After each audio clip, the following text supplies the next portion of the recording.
twishimiye kongera kubana namwe uyu munsi. Nous sommes heureux d'être avec vous.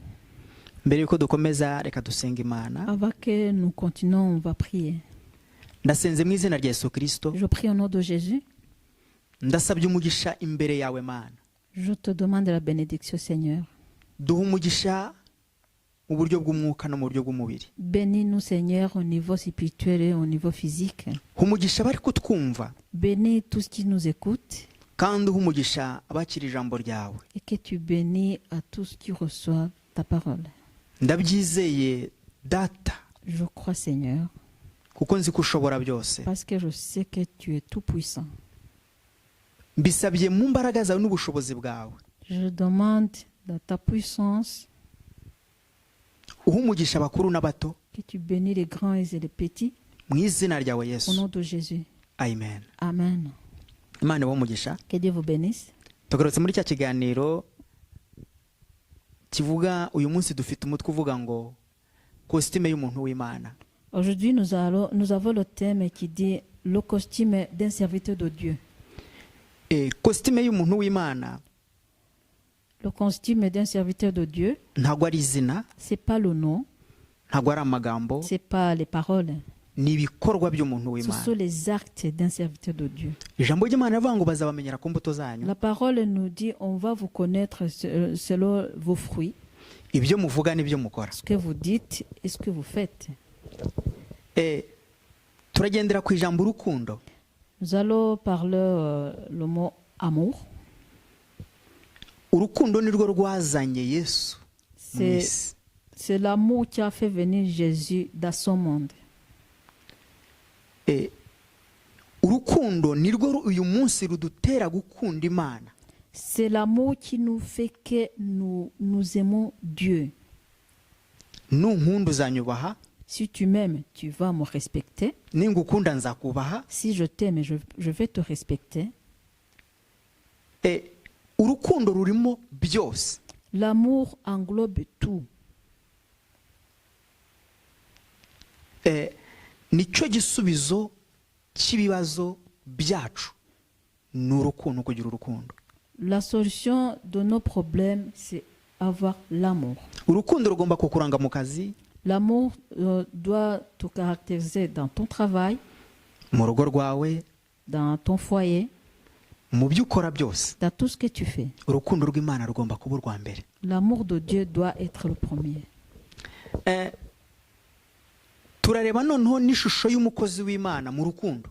On va voir l'image d'un serviteur de Dieu dans l'amour. Njyewe ntekereza ko umuntu wese wemera wakiriye Yesu umwami n'umukiza ni umukozi w'Imana. Moi, je pense que quelqu'un qui a reçu Jésus comme son sauveur et son Seigneur, c'est un serviteur de Dieu. Uperezanta Imana. Donc tu représentes Dieu. Uri umuntu w'Imana. Tu es un homme de Dieu. Uri igikoresho cy'Imana. Tu es un instrument de Dieu. Bivuga ngo aho ugenda hose. Ce qui veut dire que là où tu marches, ugomba guperezanta Imana. C'est-à-dire que tu présentes Dieu. Wa mwuka w'Imana wakwinjiyemo. Le Saint-Esprit de Dieu qui est entré en toi, abandi bagomba kukubonamo. Les autres doivent voir ça. Kuko umwigisha wawe ari muri wowe. Parce que ton maître est en toi. Uwo ni Kristo. C'est le Christ. Turifashisha ijambo tubona muri Luka. Nous allons lire la parole de Dieu dans Luc. Igice cya gatandatu. Chapitre 6. Ku murongo wa 40. Verset 40. Umwigishwa ntaruta umwigisha. Ahubwo umwigishwa wese iyo ateguranywe rwose mu byo yigishwa amera nk'umwigisha. Mu Gifaransa. Le disciple n'est pas plus que le maître, mais tout disciple accompli sera comme son maître. Amen. Imana ishimwe cyane. Que Dieu soit loué. Iyo tubaye abantu b'Imana, quand nous devenons les hommes de Dieu, tukagira umwuka w'Imana, et que nous avons le Saint-Esprit de Dieu, dutangira gukora iby'Imana. Nous commençons à faire les bonnes choses de Dieu. iyo mbaye mu mwuka wa Yesu ntangira gukora ibya Yesu ntangira gukora umurimo wa Yesu kuko Yesu ari muri njye. Quand je vis dans l'esprit de Jésus, je commence à faire ce que Jésus fait parce que Jésus est à moi. Yesu ni urukundo. Jésus est amour. Ngo nimba urukundo ruri muri njyewe. Ça veut dire que si l'amour est à moi, sinshobora kugukorera ikibi. je ne peux pas te faire du mal. Sinshobora kuguprofita. Je ne peux pas te profiter. Sinshobora kukwiba. Je ne peux pas te voler. Sinshobora kukubeshya. Je ne peux pas te mentir. Sinshobora kukubeshya ibyo ntari bushobore gukora muri wowe. Je ne peux pas te mentir ce que je peux pas être capable de faire en toi. Ndagira ngo ngaruke kuri iri jambo. J'aimerais bien revenir sur cette parole. Ni jambo Yesu yavuze. C'est la parole que Jésus a dit. Yaravuze ati nimugira kwizera. Il a dit que si vous avez la foi, muzakora imirimo iruta iyo nakoze. Vous allez faire beaucoup des œuvres que moi j'ai fait. Beaucoup plus des œuvres que j'ai fait. Yesu yari mu rukundo. Jésus était en amour. Rwa rukundo rwe ni rwo rwamukoreshaga imirimo myiza. L'amour qui était en lui, c'est ça qui lui faisait qu'il fait des bonnes choses. Nanjye nimba mu rukundo rw'Imana nzakora imirimo myiza imbere yawe. Si moi aussi je vis dans l'amour de Dieu, je ferai des bonnes œuvres devant toi. Nzakubera umugisha. Je serai une bénédiction envers toi. Ariko Yesu aravuga ngo bazabamenyera ku mbuto zanyu. Mais Jésus dit, on vous connaîtra selon vos fruits. Nuko yatekerezaga ko muri iki gihe hazaba hariho n'abadafite imbuto z'ukuri. Parce qu'il pensait que de nos jours, il y a des gens qui n'auront pas de bons fruits. Imbuto y'ukuri igomba kukuranga mu byo ukora byose. Les bons fruits doivent te caractériser dans tout ce que tu fais. Mu byo uvuga, dans tout ce que tu dis, mu byo ukora, dans tout ce que tu fais. Ugomba kuba umunyakuri. Tu dois être honnête. Imbere y'Imana n'imbere y'abantu. Devant Dieu et devant les hommes. Muri iyi minsi ya none, de nos jours, twasize ibiciro mu murimo w'Imana. On a mis les prix dans l'œuvre de Dieu. Wambaye ikositime y'Imana. Quand tu portes le costume de Dieu, nuvuga ngo n'umuntu utanga ubutumwa bwiza bw'Imana. C'est-à-dire c'est quelqu'un qui prêche la parole de Dieu. Ntushobora gusaba abantu amafaranga. Donc tu peux pas demander l'argent aux gens. Ntushobora gushira igiciro mu isengesho. Il faut pas mettre le prix dans la prière. Kuko ijambo ry'Imana rivuga ngo mwaherewe ubuntu mutangire ubundi. Parce que la parole de Dieu nous dit que on nous a donné gratuitement, il faut donner gratuitement. Yesu nta muntu yegeze yaka amafaranga mu nyigisho ze. Jésus n'a jamais demandé l'argent dans ses paroles. Ariko uyu munsi abantu birirwa. Mais aujourd'hui, abantu muratukisha izina ry'Imana. Beaucoup de gens ont sali le nom de Dieu. Ntabwo generaliza. J'ai pas généralisé. Kuko ndagira ngo mvuge mu bice bibiri. Je vais parler ça en deux parties. Mu by'ukuri nubwo hariho abatukisha izina ry'Imana. En réalité, malgré qu'il y a les gens qui ont sali le nom de Dieu, ariko hariho na bya bihumbi 7 Uwiteka yibikiye bitarapfukamira il y a abayari. d'autres 7000 personnes que Dieu a préservées, bahagaze mu kuri, qui sont dans la vérité, bagomba kubabwira ukuri, qui doivent vous parler la vérité, bagomba kubereka ukuri kw'Imana, qui doivent vous montrer la réalité et la vérité de Dieu. Ndagira ngo mbwire uriya muntu uvuga ngo abakozi b'Imana barahindutse. J'aimerais dire à la personne là qui dit que les hommes de Dieu ont changé. Ntago bose bahindutse. C'est pas tout qui ont changé. Abo wahuye nabo nabahinduwe. Les serviteurs de Dieu que tu as rencontrés, ce sont les serviteurs qu'on a déjà changé. Ariko hari abandi batarahinduka. Mais il y a les autres serviteurs qui n'ont pas encore Ndagira ngo changé. muri wowe yumvemo kuba umuntu w'Imana. J'aimerais bien que en toi tu sens que être serviteur de Dieu, utarebeye ku muntu. Il faut pas regarder sur quelqu'un d'autre. Kuko nurebera ku muntu hari bizatuma udakomeza inzira y'Imana. Parce que si tu regardes sur quelqu'un d'autre, il y a là où tu pourras pas continuer dans le chemin de Dieu. Aho kureba ibiri mu mutima wawe. Il faut regarder ce qui est dans ton cœur. Contrôle umutima wawe. Il faut contrôler ton cœur Kugira ngo urebe imbere. pour que tu puisses fixer ton regard devant. ntitwirengagize ko hariho n'abatifuza ko umurimo w'Imana wavansa. Il ne faut pas oublier aussi qu'il y a les gens qui ne souhaitent pas que l'œuvre de Dieu avance. Hari abavuga abakozi b'Imana nabi, Il y a ceux qui parlent du mal aux serviteurs de Dieu, bafite iyo misiyo yo kurwanya umurimo w'Imana. qui ont que cette mission de combattre l'œuvre de Dieu. Ariko hari n'abakoresha inzira y'Imana nabi. Mais il y a ceux qui utilisent aussi le chemin de Dieu dans le mauvais sens. Ariko ibyo ntibibatere ubwoba, Mais il ne faut pas avoir peur, ibyo ntibibasubize inyuma, que ça ne vous fait pas reculer, ibyo ntibitume mwikanga. que cela ne vous fait pas peur. Hagurukira kubaha Imana wowe muri wowe. Lève-toi et honore Dieu en toi. Ndagira nkubwire ngo umuntu wese ugusaba amafaranga J'aimerais te dire que chaque personne qui te demande de l'argent, ntumufate nk'umukozi il ne w'Imana. faut pas le prendre comme un serviteur de Dieu. Kandi nawe utanga amafaranga kugira ngo bagusengere, Même toi qui donnes l'argent pour qu'on prie pour toi, ndagira nkubwire ko nawe hari aho utaragera, toi aussi, il faut te dire qu'il y a un niveau que tu n'as pas encore atteint. kuko Imana nta kiguzi wayiha Parce que Dieu, il n'y a pas le prix que tu peux lui donner kugira ngo ikugirire neza. pour qu'il te fasse du bien. Imirimo Imana ikora muri we ni urukundo ikugirira, Les œuvres igukunda. que Dieu a toi, c'est l'amour qu'il a en toi. None se urukundo Imana igukunda warugura iki? Alors l'amour que Dieu a pour toi, qu'est-ce que tu peux l'acheter? Ibyo rero nutanga amafaranga ntawe utandukane no kujya ku mupfumu. Alors cela, si tu donnes l'argent, il n'y a pas la différence d'aller aussi chez les marabouts. Ndagira ngo aho ngaho muhatekereze neza. Là, j'aimerais bien que tu comprennes et que tu penses et que tu fais ta réflexion. Satani ntabambure ishusho yo kubaha Imana, Que Satan ne vous enlève pas l'image d'honorer Dieu. kuko Satani azakoresha uburyo bwinshi butandukanye. Parce que Satan va utiliser plusieurs chemins. Azakoresha abesikoro Il va utiliser des escrocs bakoresheje ijambo ry'Imana, qui vont utiliser aussi la parole de Dieu. baze bagusaba amafaranga nk'uko ubibona cyangwa ubyumva, Ils vont venir te demander l'argent comme tu le vois ou bien comme tu l'entends. uhitemo utekereza ko abakozi b'Imana bose ariko bakora. Alors tu vas penser direct que tous les serviteurs de Dieu font comme ça. Ntabwo ari uko nk'uko bose C'est bakora. pas comme ça que tout le monde est fait. Uhita utekereza ko Imana ikora kubera ko utanze amafaranga. Donc tu vas penser que Dieu va faire quelque chose parce que toi tu as donné l'argent. Ntabwo ari ko Imana ikora. C'est pas comme ça que Dieu fait. Urukundo rw'Imana nta kiguzi. L'amour de Dieu n'a pas de prix. Reka nkubwire, Je vais te dire.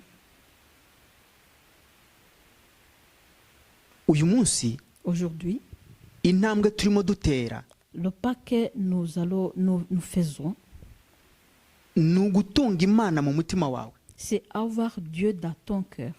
Nurebera ku muntu ntuzakunda Imana, Si tu regardes sur quelqu'un, tu ne vas pas aimer Dieu comme il faut. kubera ko hari imbuto nyinshi utazabona ku bantu. Parce qu'il y a beaucoup de fruits que tu ne verras pas sur les personnes à qui tu vois. Niyo mpamvu gusenga kwawe nta muntu ugomba kubireberaho. C'est pourquoi la façon de ta prière, il ne faut pas imiter quelqu'un. Imana idufashe. Que Dieu nous aide.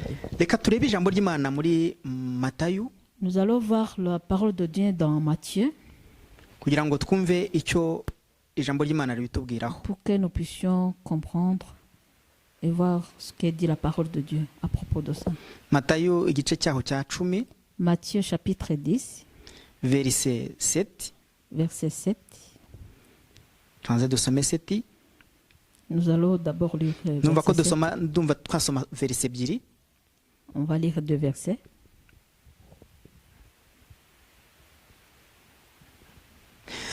Ni amagambo Yesu yabwiraga intumwa. Ce sont les paroles que Jésus parlait à ses disciples.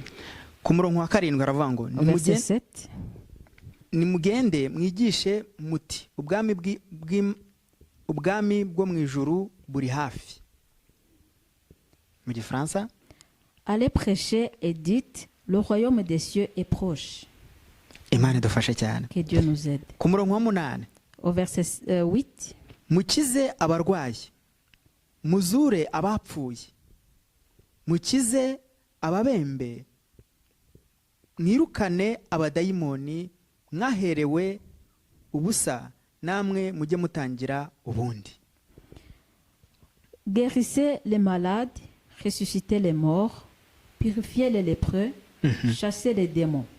Vous avez reçu gratuitement, donnez gratuitement. Amen. Amen. Amen. Umukozi w'Imana iyo umuhamagaye ngo agufashe gusenga nta kiguzi. Lorsque tu appelles le serviteur de Dieu pour prier pour toi, il ne faut pas faire un prix. Kuko yaherewe ubuntu. Parce qu'il a reçu gratuitement. Kandi umuhemba ari muri we. Et même celui qui le paye, il est en lui. Umukozi w'Imana rero nyakuri ntashobora kugusaba ikiguzi mu isengesho. Kuko ijambo ry'Imana atubwiye ngo mwaherewe ubuntu mutangire ubundi. Le vrai serviteur de Dieu ne peut pas te demander un prix dans la prière parce que la parole vient de nous dire qu'on a reçu gratuitement, on doit donner gratuitement. Nagira ngo mbereke kumenya no gusobanukirwa nk'uku guhugurana kugira ngo murusheho kureba ibihishwe Satani yiyitiriza kugira ngo yangize umurimo w'Imana cyangwa yangize abakozi b'Imana. Je voulais vous montrer ce qui est caché que Satan utilise pour qu'il commence à salir les serviteurs de Dieu. Umuntu w'Imana wese nta kiguza agomba. Le serviteur de Dieu, on doit pas lui faire un prix. Ntago nshatse kuvuga yuko mutazahesha abantu umugisha. Je ne veux pas dire que vous n'allez pas bénir les hommes de Dieu. Ushobora gukunda umuntu ukumva wifuje kugira icyo umuha. Tu peux aimer quelqu'un, tu as envie de lui donner quelque chose. Ni uburenganzira bwawe. C'est ton droit. Ni umugisha. C'est une bénédiction. Ndetse uba wiyongereye ku wundi. Même une bénédiction qui s'ajoute sur une autre. Ariko si itegeko. Mais c'est pas la loi. Ni ubushake bwawe. C'est vraiment ta volonté. Ni cya kimenyetso cy'urukundo. C'est le signe d'amour. Ubikoranye urukundo rw'Imana. Tu as fait ça avec amour de Dieu. Ndagira ngo aho ngaho naho muhumve. J'aimerais bien que vous compreniez cela. Icyo nicyo kizaranga abakozi b'Imana. C'est ça qui va caractériser les hommes de Dieu. Muzabamenyera ku mbuto zabo. Vous allez les connaître selon leurs fruits. Nakwaka amafaranga. Si te demande de l'argent, kugira ngo agusengere uhite ushyiraho umurongo ko atari umuntu w'Imana. Si te demande de l'argent pour qu'il prie pour toi, il faut tracer une ligne pour dire que celui-là n'est pas un vrai serviteur de Dieu. Ntabwo ndimo gusenya abakozi b'Imana. Je ne suis pas en train de détruire des hommes de Dieu. Ahubwo ndi kugira ngo nereke babandi bahuye n'ibikomere byo gutanga amafaranga. C'est juste pour montrer les gens qui ont été blessés dans le sens de donner l'argent pour qu'on prie pour eux. Ndagira ngo mbabwire ngo nimugaruke ku Mana. J'aimerais vous dire que vous revenez vers Dieu. Bariya ntibari abakozi b'Imana. Ces hommes-là n'étaient pas les vrais serviteurs de Dieu. Bariya n'abatukishaga izina ry'Imana. C'était les gens qui étaient en train de salir le nom de Dieu. Kuko Imana ni urukundo. Parce que Dieu est amour. Kandi Imana iduhamagaye ikadushyiramo gufasha abandi bantu n'ubuntu ibiduhera. Et quand Dieu nous appelle et qu'il nous met le fait d'aider les autres, il nous donne ça gratuitement. Niyo mpamvu natwe iyo dusengera abantu tubikora ku buntu. C'est pourquoi quand nous aussi nous prions aux gens, nous le faisons gratuitement. Kuko ni umuhamagaro. Parce que c'est un appel. Ntabwo ari ikiguzi. C'est pas un prix. Imana ibahe umugisha Que cyane. Dieu vous bénisse. Reka twongere tubaho urundi rugero rumwe kugira ngo murusheho kubyumva neza. Tujye mu gitabo cy'Abafilipi. On va encore vous donner un exemple pour que encore vous puissiez bien comprendre. On va chez les Philippiens. Mu gice cyaho cya kabiri. Philippiens chapitre 2. Turasoma ku murongo waho wa 4 n'uwa 5. Versets 4 et 5. Aha ndagira ngo mbereke ishusho y'Imana. Ici, je vais vous montrer l'image de Dieu. Kugira ngo murusheho gufunguka amaso. Pour que vous puissiez ouvrir vos yeux.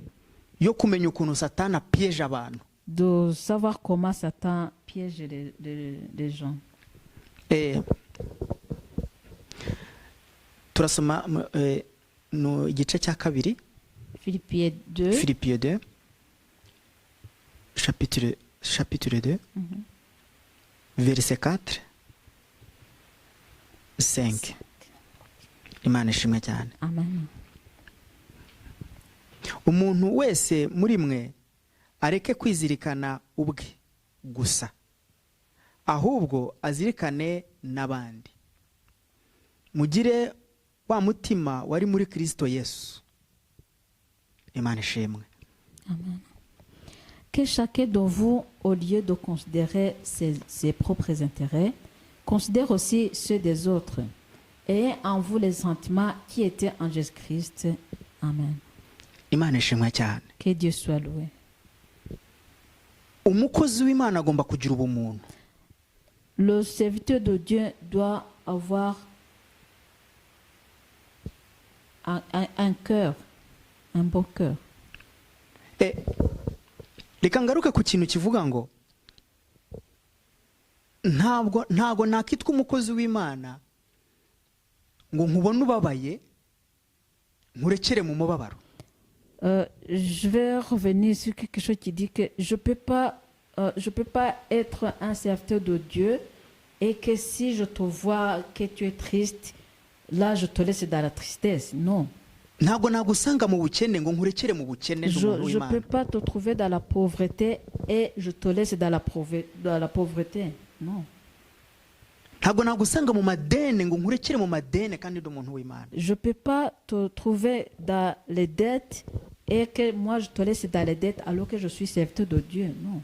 Umukozi w'Imana agomba kugufasha gusohoka mu bibazo. Le serviteur de Dieu doit t'aider à sortir de problèmes. Ubutunzi bw'umukozi w'Imana nubwo gukora mu bantu b'Imana. Le trésor de serviteur de Dieu est celui de faire utiliser dans les hommes de Dieu. Imana idufashe cyane. Que Dieu nous aide. Reka nkubwire. Laisse-moi te dire. Nge sinkeneye kugendera mu modoka za miliyoni. Moi, j'ai pas besoin de rouler dans les voitures qui coûtent un tas de millions.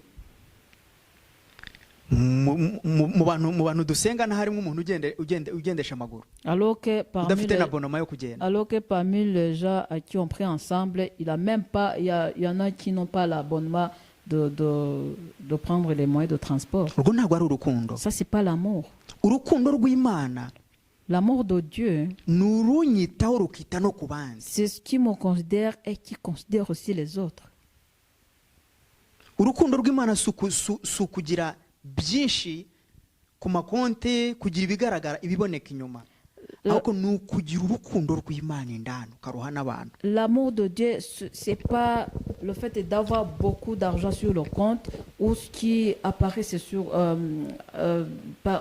qui apparaît dans le public, mais c'est par contre avoir l'amour de Dieu en toi. C'est ça ce que Dieu veut sur nous. C'est pour que je sois une bénédiction pour toi et que toi aussi tu sois une bénédiction pour moi. Que Dieu nous aide. Abaza mu muryango wawe cyangwa mu buzima bwawe bakakubera umuvumo ntabwo ari abakozi b'Imana.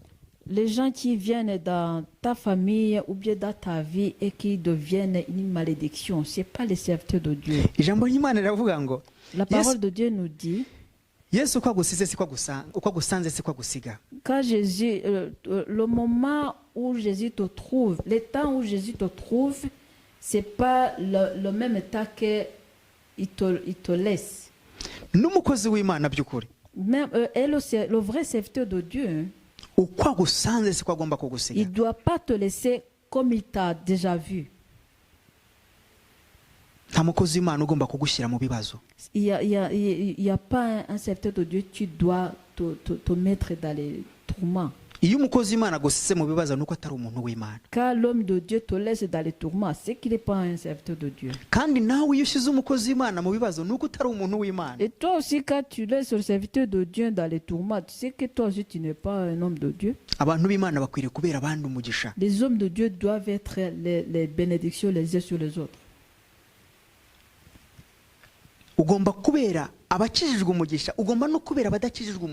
Tu dois être une bénédiction sur les gens qui ont reçu le salut de Jésus et une bénédiction sur les gens qui n'ont pas reçu le salut de Jésus aussi. Donc il faut avoir le même cœur qui était en Jésus-Christ, comme ici le verset 5 nous a dit. Donc il ne faut pas trouver quelqu'un dans la tristesse et tu le laisses aussi dans la tristesse.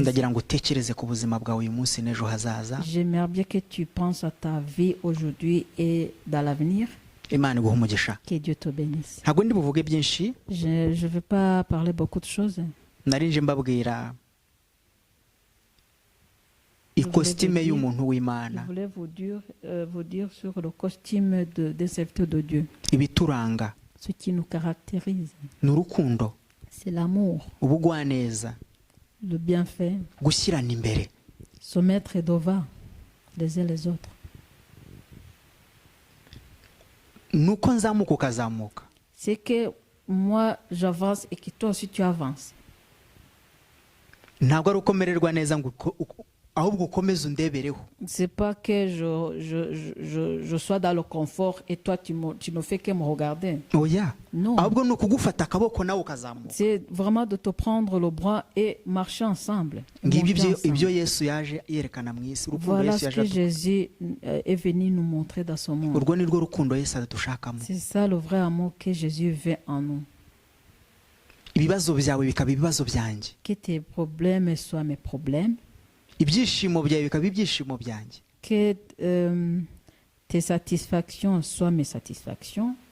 Et ou bien mon bonheur soit ton bonheur. Njye nicyo nifuza mu buzima bwa buri munsi, Moi, c'est ce que je souhaite dans ma vie de tous les jours. ni uko ngubwa neza nawe ukagubwa neza. C'est que je sois bien et que toi aussi tu sois bien.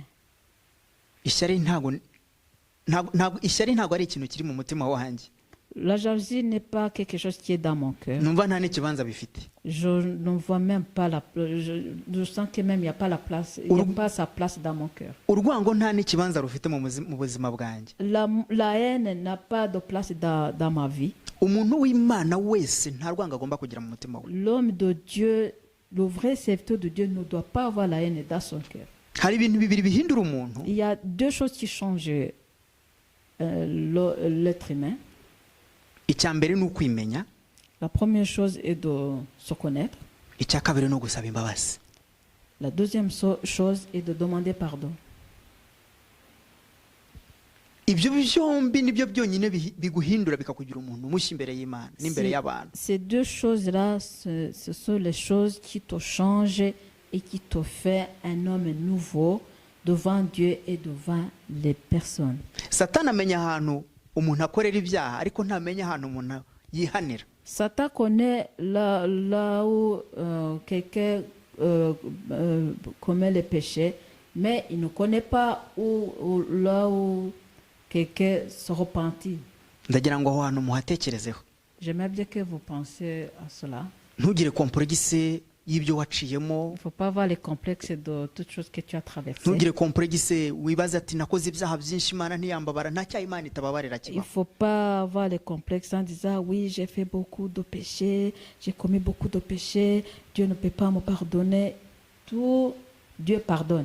Imbabazi z'Uwiteka zihoraho iminsi yose. La miséricorde de Dieu reste toujours Nugira urukundo rw'Imana. quand tu as l'amour de Dieu. Imana ibahe umugisha. Que Dieu vous bénisse. Reka ndekeraho. Je m'arrête ici. Imana ibane namwe. Que Dieu soit avec vous. Reka tubasengere mu izina rya On Yesu. va prier au nom de Jésus. Nyagasani Imana yacu, Seigneur notre Dieu, nyemerera ubwoko bwawe permets que ton peuple bahabwe umugisha, soit béni.